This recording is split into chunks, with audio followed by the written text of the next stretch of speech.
thought it was something outside them, something they could outlast, something they could mock. But storms don't come from the sky, not the real ones. The real ones come from within. And this one came from me. They laughed when I hesitated, when I went quiet, when I pulled away. They thought silence was weakness. They didn't understand it was just pressure building.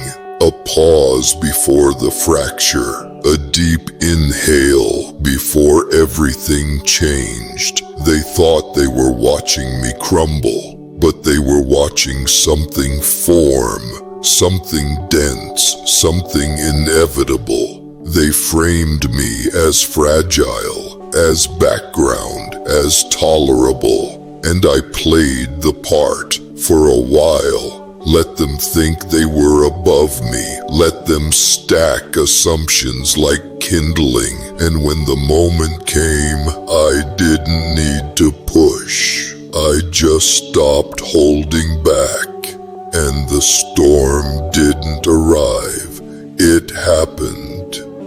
They used to laugh, loud, united. But laughter doesn't survive exposure. When the pressure turned, when my silence ignited, they realized too late. They'd fed it. Now they speak carefully, move slower. The same people who once dismissed me now walk as if the ground could shift beneath them. And it could, because I'm not what they thought I was. I'm not aftermath. I'm not wreckage. I'm the storm system itself, moving, growing, unstoppable. They mocked the signs, ignored the warnings. Now they whisper about timing. But you don't schedule what can't be contained. You don't invite what's already inside the walls. They laughed at the storm until I became it. Now there's no shelter left. They don't laugh anymore. Not because I stopped them, because laughter doesn't survive in low pressure. And I brought the pressure down to zero. I didn't raise my voice, didn't threaten, just existed with the kind of stillness that makes people wonder if they're safe or already too late. They started watching their words, not for my sake, for their own. Because when the storm lives in the room, you don't test its patience. You don't poke the silence hoping for noise. You let it breathe and hope it doesn't move. I never asked for space. I just didn't shrink. Never flinched. Never chased acceptance. That's what made me dangerous. Not fury, not revenge, just refusal. Refusal to bend, to perform, to reassure. And when you stop trying to reassure people who rely on your silence to feel superior, they panic. That's all. And when I did, everything around me got louder, more chaotic. Not because I changed, because they did, because control depends on predictability, and I removed mine. They thought power was in volume, presence, posture. But power isn't noise, it's direction, it's momentum that doesn't apologize. It's gravity that doesn't ask for consent. Now they say things like, it's not the same without you. Of course it's not. Storms don't leave things the same, they reshape the terrain permanently. I didn't break anything, I just became something they couldn't define, and that's what made me untouchable. They used to say I had potential, like I was waiting to become something they could benefit from, something they could control, direct, refine. They saw the storm coming, but thought they could teach it to rain only when convenient. So I held back. I stayed small. I played the version of me that didn't disturb their comfort. But storms don't stay in containers forever, and the more they tried to manage me, the more I condensed, not louder, just heavier, until silence itself started to shift the atmosphere. Now they say I changed, that I became distant, intense, hard to read, but nothing changed. They just lost their grip on the version of me that served them, and when the real version stepped forward, it didn't need to shout. It just stood, and standing was enough. Because the real storm doesn't ask permission, it doesn't follow schedule, it doesn't wait for applause. It arrives fully formed, already beyond reason, and when it hits, it doesn't target anything, it consumes everything that stood unprepared. They used to make decisions in front of me. Now they measure every word, every move. They don't want to trigger me because they've realized I don't get triggered, I become. And there's no version of that they know how to stop. I'm not the danger, I'm the shift, the weight, the reminder that control was never real, just tolerated. Now they avoid me, not because I threatened them, because I didn't. I didn't speak, didn't protest, didn't push back. I just stood still, and the stillness did all the work. People think danger is loud, aggressive, in motion, but they forget the most dangerous things are the ones that don't have to move to be felt. They look at me differently now, like I'm unpredictable, volatile, but nothing about me is unpredictable. I'm consistent. What changed is their ability to ignore it. When I was quiet on their terms, I was composed. Now that I'm quiet on mine, I'm unsettling. They try to fix the atmosphere with meetings, messages, small gestures, but storms aren't calmed by conversation. You don't negotiate with a force of nature. You endure it or get erased by it. And I'm not the kind of storm that passes. I'm the kind that changes the climate. Some of them still talk like they're trying to understand, but understanding isn't what they're after. They want safety. They want assurance. They want the version of me that played small so they could feel big, and that version doesn't exist anymore. I didn't become the storm to prove anything. I became it because I stopped pretending I wasn't. That's what they can't process. Not that I'm different, but that I was always this and they never saw it. Or worse, they did and laughed. Now there's no laughter, just silence, and not mine, theirs. They don't ask where I went. They ask why they didn't see it coming, as if storms send invitations, as if collapse follows a script. But the truth is, they saw it. Every time I went quiet instead of engaging, every time I walked away instead of explaining, Every time I absorbed instead of reacting.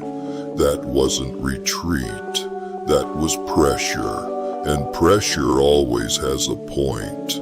Now they operate like something might break if they move too quickly. And they're right, because the balance they thought was theirs was built on my restraint. The moment that restraint ended, everything started shifting, and nothing settled since. They call it tension. I call it clarity. The only reason it feels sharp now is because they ignored it when it was subtle. They thought silence meant surrender. But silence is just the warning before form changes. And once form changes, it doesn't return. It evolves.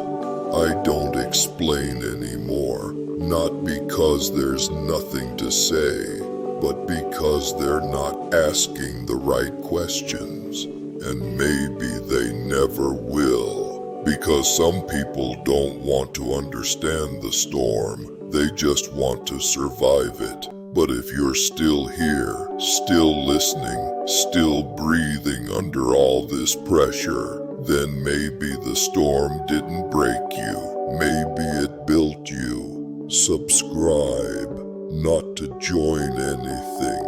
To remind yourself you didn't arrive, you happen. They think I'm watching them, waiting, evaluating, but I'm not. I'm not even present in the way they understand. I'm not reactive. They move softer now. Their voices land flatter. Every decision is buffered by hesitation. They're not scared of me. They're scared of what I didn't do, of what I could do, of what's already been done without a single raised hand. Because that's the thing about storms. By the time you feel them, they've already moved through.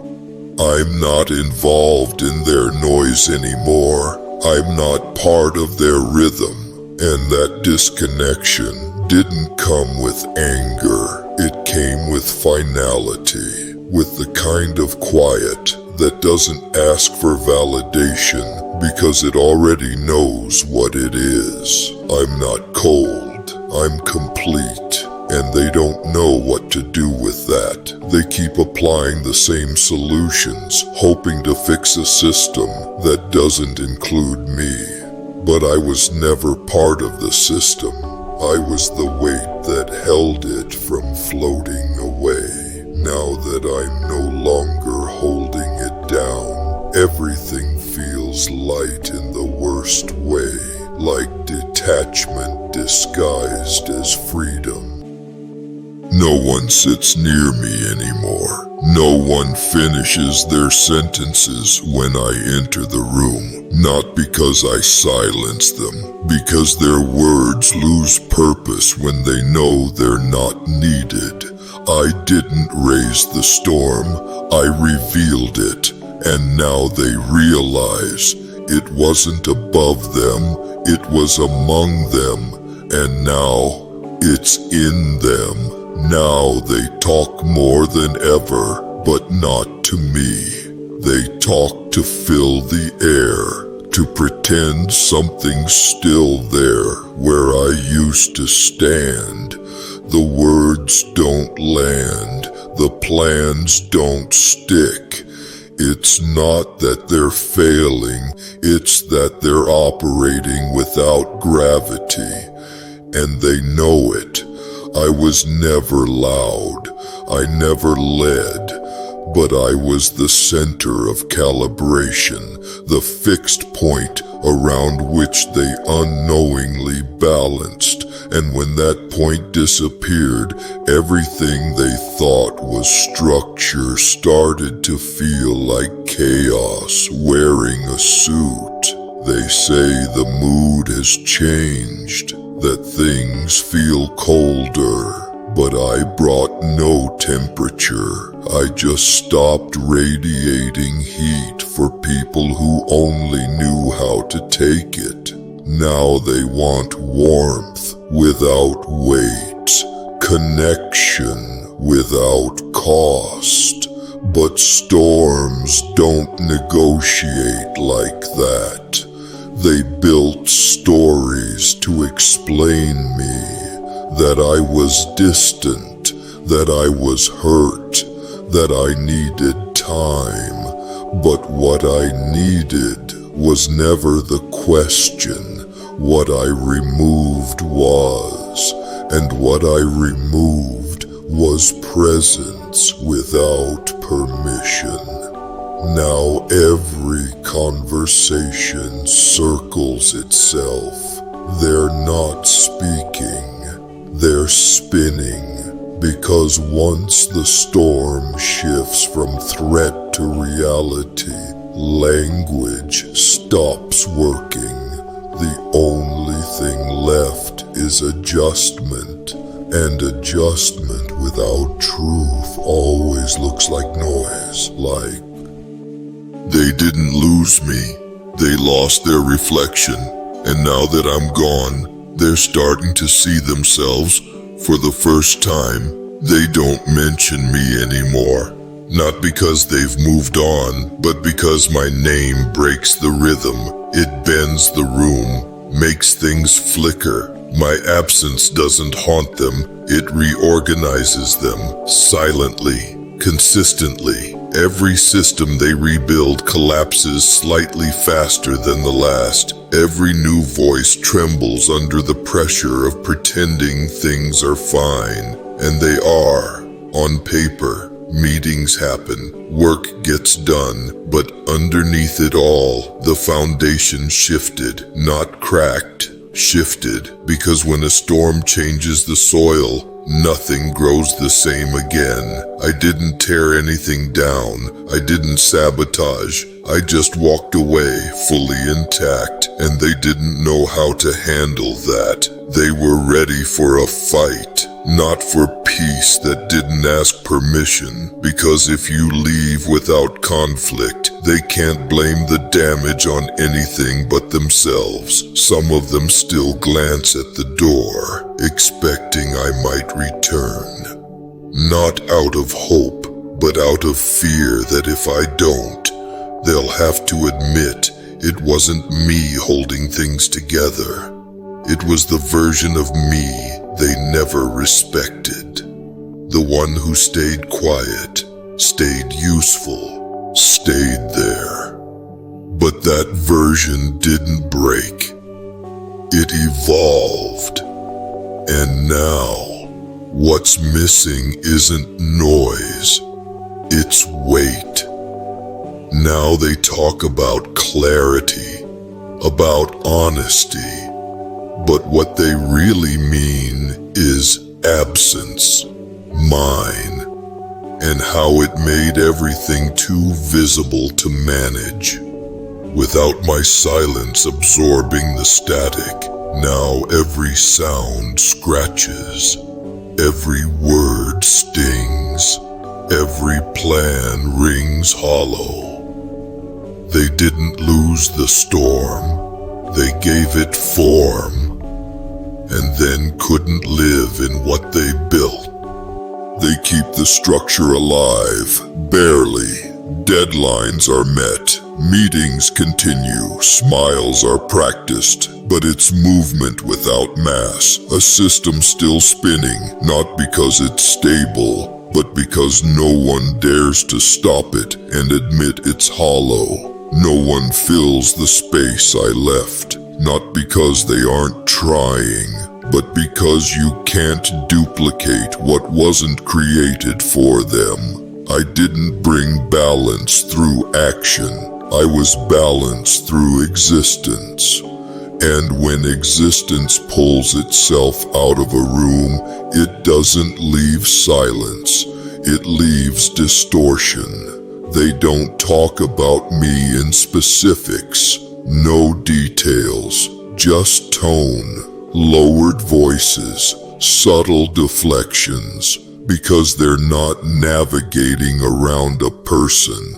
They're navigating around a memory, one that doesn't fade, one that doesn't apologize. I didn't build walls, I just stopped being the bridge. And when a bridge vanishes, people realize they were never on solid ground. They were suspended in trust, and trust, once dropped, doesn't echo. It just disappears. Now they congratulate each other more, validate harder, overcompensate with false calm. But tension isn't a moment anymore. It's the atmosphere, and atmospheres don't break. They shift until everything breathing inside them forgets what stillness used to feel like. I never warned them, because storms don't send warnings. They just arrive and leave everything else rearranged. They don't speak of beginnings anymore, not of how things started or how I used to be. They've let go of the narrative, because trying to explain the moment when calm became collapse doesn't help. It only reminds them that they never saw it coming. I didn't leave a message. I didn't write a final word, because some exits don't come with punctuation. They come with weight, and that weight never left the room. It just stopped needing to explain itself. Now they organize around the gap, avoid it, pretend it was always there. But the silence says otherwise. It presses into conversations. It stretches between smiles, and it reminds them that someone once stood here, not louder, not stronger, just real. I wasn't an event. I wasn't a warning.